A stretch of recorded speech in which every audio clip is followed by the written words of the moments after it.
কি সুন্দর রসমালাই, তাই না? অনেকেই হয়তো প্রথম লোকে ভাববেন কত না মজা হয়েছে, কিন্তু আসলেই না।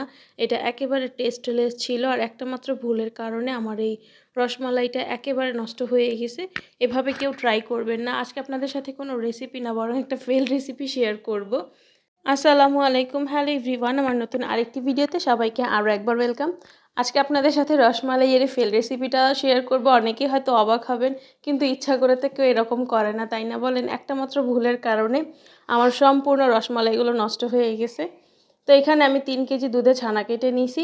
এবার খুব ভালোভাবে ছানাটাকে ধুয়ে রেখে দিয়েছিলাম ফ্রিজের নর্মালি 2 দিনের মতন। আমার হাতে একেবারে কম সময় ছিল, এই জন্য কিছুই করার ছিল না, ভাবছিলাম পরে করে নিব। এরপর যখন দেখলাম ছানাটাকে নামিয়ে, ছানা একেবারে ড্রাই হয়ে গেছে, অনেকটা শক্ত শক্ত। এত করে চেষ্টা করতেছিলাম, কোনোভাবে এটাকে মরতে পারতেছিলাম না। পরে এখানে আমি একটা ডিম ভেঙে নিয়েছিলাম।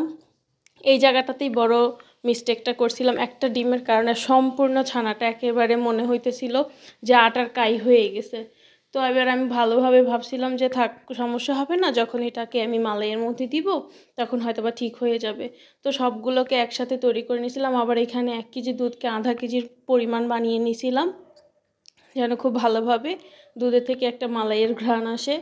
তো এখানে সবগুলো মালাই একসাথে ছেড়ে দিব, আর চিনিও দিয়ে দিছিলাম, সাথে হালকা একটুখানি এলাচির গুঁড়ো দিয়ে দিছি। তো এই তো সবগুলোকে এখন একসাথে দিয়ে দিব, আর সাথে একটুখানি হালকা পরিমাণ জর্দা রং দিছি, যেন দোকানে যেই রসমালাই পাওয়া যায় এরকম রসমালাইয়ের একটা কালার আসে। তো দেওয়ার পরে দেখলাম, রসমালাইগুলো ছেড়ে দেওয়ার পরে দেখলাম সবগুলো কি সুন্দর একেবারে ফুলে টইটুম্বর হয়ে গেছে। তো আমি তো ভাবছি যাক মাশাল্লাহ সুন্দর হয়েছে, কিন্তু পরবর্তীতে এখানে আসল টুইস্ট হয় যখন আমি এটাকে রেস্টে রেখে দিছি। এরপর এটাকে যখন কাটতে গেছি দেখলাম যে এটা কোনোভাবেই কাটা যাইতেছিল না। রসমালাইটা একেবারে শক্ত খামির আটার কাই হয়ে গেছিলো।